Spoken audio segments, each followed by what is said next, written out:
तीसरा अध्याय। तीसरा अध्याय। बुद्धिक ब्राह्मण की कथा। श्री सूत जी बोले, शौनक सुनो, मैं तुम्हारे सामने एक अन्य गोपनीय कथा का वर्णन करूंगा, क्योंकि तुम शिव भक्तों में अग्रणी व वेद वेताओं में श्रेष्ठ हो। समुद्र के निकटवर्ती प्रदेश में वाशकल नामक गांव है, जहाँ वैदिक धर्म से विमुख महापापी मनुष्य रहते हैं।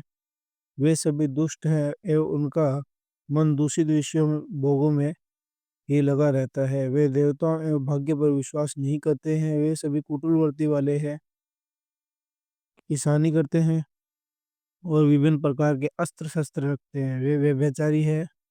वे इस बात से पूर्णतः अनजान है कि ज्ञान, वैराग्य तथा सद्धर्म ही मनुष्य के लिए परम पुरुषार्थ है। वे सभी पशु बुद्धि है।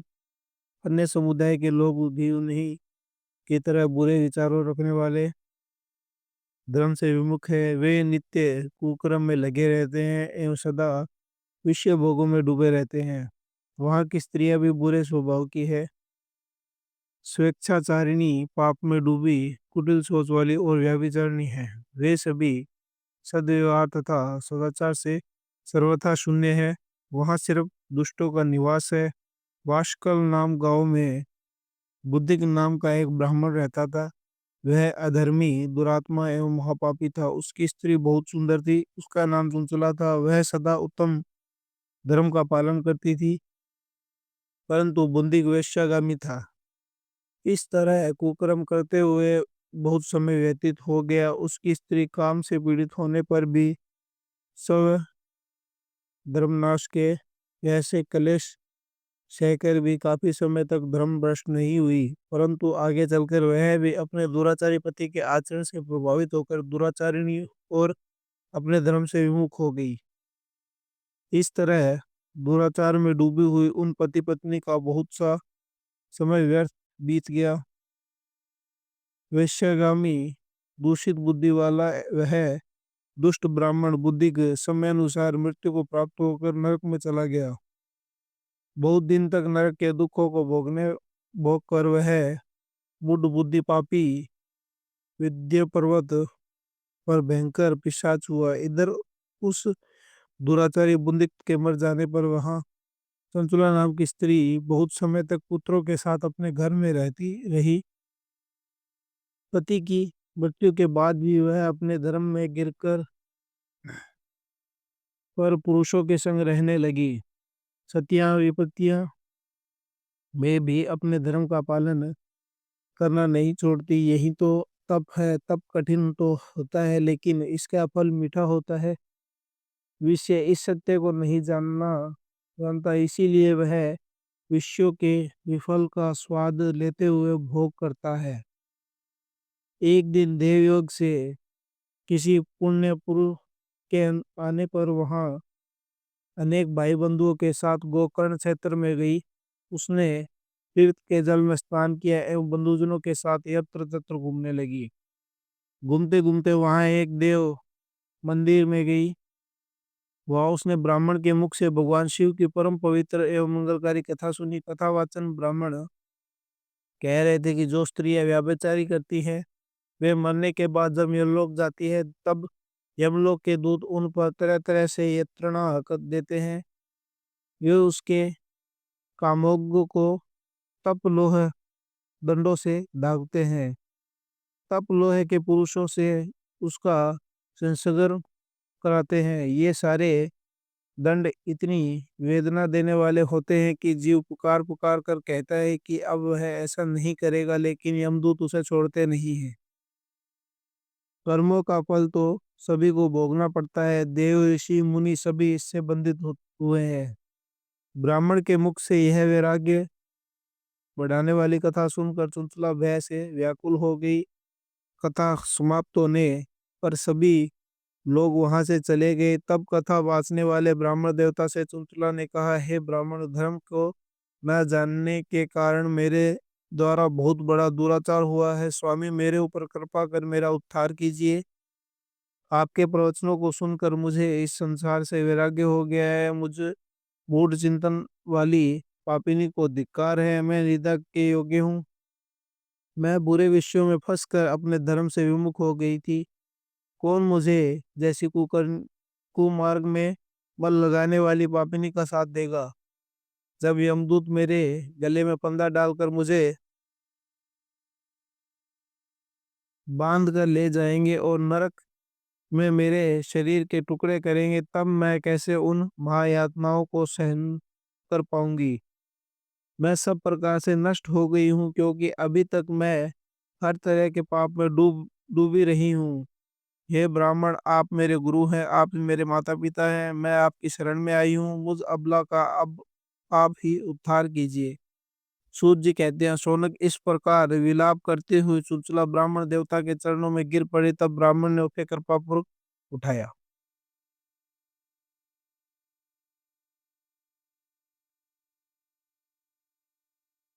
चौथा अध्याय। चुलचुला की शिव कथा सुनने से रुचि और शिवलोक गमन। ब्राह्मण बोले, नारी, तुम सौभाग्यशाली हो जो भगवान शंकर की कृपा से तुमने वैराग्यपूर्ण शिव पुराण की कथा सुनकर समय से अपने गलती का एक एहसास कर लिया है। तुम डरो मत और भगवान शिव की शरण में जाओ। उनकी परम कृपा से तुम्हारे सभी पाप नष्ट हो जाएंगे। मैं तुम्हें भगवान शिव की कथा सहित वह मार्ग बताऊंगा जिसके द्वारा तुम्हें सुख देने वाली उत्तम गति प्राप्त होगी। शिव कथा सुनने से तुम्हारी बुद्धि शुद्ध हो जाएगी और तुम्हें पश्चाताप हुआ कि तथा मन में वैराग्य उत्पन्न हुआ है। पश्चाताप ही पाप करने वाले पापियों के लिए सबसे बड़ा प्रायश्चित है। पश्चाताप ही पाप को शोधक है। इससे ही पाप की शुद्धि होती है। सत्पुरुषों के अनुसार पापों की शुद्धि के लिए प्रायश्चित पश्चाताप से ही उत्पन्न होता है। जो मनुष्य अपने कुकर्मों के लिए पश्चाताप नहीं करता वह उत्तम गति प्राप्त नहीं करता, परंतु जिसे अपने कुकृत्य पर हार्दिक पश्चाताप होता है वह अवश्य उत्तम गति का भागीदार होता है। इसमें कोई शक नहीं है। शिव पुराण की कथा सुनने से चित्त की शुद्धि एवं मन निर्मल हो जाता है। शुद्ध चित्त में ही भगवान शिव व पार्वती का वास होता है। वह शुद्धात्मा पुरुष सदाशिव के पद को प्राप्त होता है। इस कथा का श्रवण सभी मनुष्यों के लिए कल्याणकारी है, अतः इसकी आराधना व सेवा करनी चाहिए। यह कथा भव बंधन रूप रोग का नाश करने वाली है।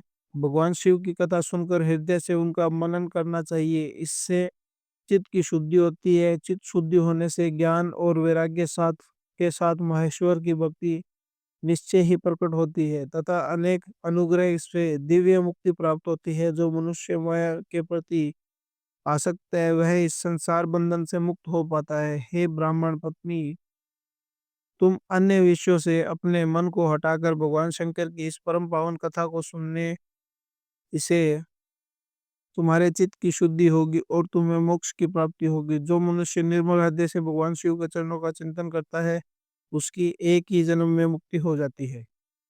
सूत जी कहते हैं, शौनक यह कहकर वो ब्राह्मण चुप हो गए। उनका हृदय करुणा से भर गया। वे धन्य ध्यान में मग्न हो गई। ब्राह्मण का उक्त उपदेश सुनकर चुनचुला के नेत्रों में आनंद के आंसू छलक आए। वह हर्ष भरे हृदय से ब्राह्मण देवता के चरणों में गिर गई और हाथ जोड़कर बोली, मैं कृतार्थ हो गई। है ब्राह्मण शिव भक्तों में श्रेष्ठ स्वामी स्वामी ने आप धन्य हैं। आप परमार्थदर्शी हैं और सदा परोपकार में लगे रहते हैं। साधो, मैं नरक के समुद्र में गिर रही हूँ, कृपा कर मेरा उद्धार कीजिए। जिस पौराणिक व अमृत के समान सुंदर शिव पुराण कथा की बात आपने की है उसे सुनकर ही मेरे मन में वैराग्य उत्पन्न हुआ है। उस अमृतमय शिव पुराण कथा को सुनाने के लिए मेरे मन में बड़ी श्रद्धा हो रही है। कृपा करके आप मुझे उसे सुनाइए। सूत जी कहते हैं, शिव पुराण की कथा सुनने की इच्छा मन में लिए हुए चुनचुला उन ब्राह्मण देवता के की सेवा में वही रहने लगी। उस गोकर्ण नामक महाक्षेत्र में उन ब्राह्मण देवताओं के मुख से चुनचुला शिव पुराण की भक्ति, ज्ञान और वैराग्य बढ़ाने वाली और मुक्ति देने वाली परम उत्तम कथा सुनकर कृतार्थ तो उसका चित्त शुद्ध हो गया। वह अपने हृदय में शिव के सैगुण रूप का चिंतन करने लगी। वह सदैव शिव के सदाचिद सदाचिद आनंदमय स्वरूप का स्मरण करती थी। तत्पश्चात अपना समय पूर्ण होने पर चुंचला ने बिना किसी कष्ट के अपना शरीर त्याग दिया। उसे लेने के लिए एक दिव्य विमान वहां पहुंचा। वह विमान शोभा शोभा साधनों से सजा था एवं शिव गणों से सुशोभित था। चुंचला विमान में शिवपुरी पहुंची, उसके सारे पाप धुल गए, वह दिव्यांगना हो गई। वह गौरांगी देवी मस्तक पर अर्ध चंद्रमा का मुकुट व अन्य दिव्य आभूषण पहने शिवपुरी पहुंची। वहां उसने सनातन देवता त्रिनेत्रधारी महादेव शिव को देखा। सभी देवता उनकी सेवा में भक्ति भाव से उपस्थित थे। उनकी अंग कांति करोड़ों सूर्य के समान प्रकाशित हो रही थी। पांच मुख और हर मुख में तीन नेत्र थे। मस्तक पर अर्धचंद्राकार मुकुट शोशाभ्यमान हो रहा था। कंठ में नील चिन्ह था।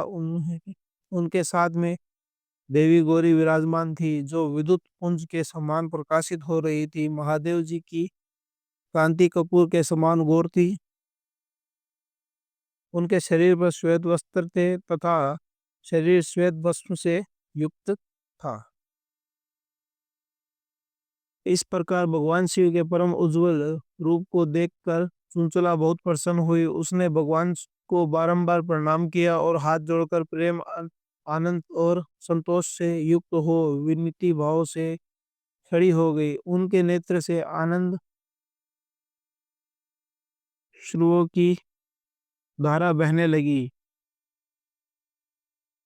भगवान शंकर व भगवती गौरी उमा ने करुणा के साथ सौम्य दृष्टि से देखकर चुनचुला को अपने पास बुलाया। गौरी उमा ने उसे प्रेम पूर्वक अपनी सखी बना लिया। चुनचुला सुख पूर्वक भगवान शिव के धाम में उमा देवी की सखी के रूप में निवास करने लगी। और महादेव और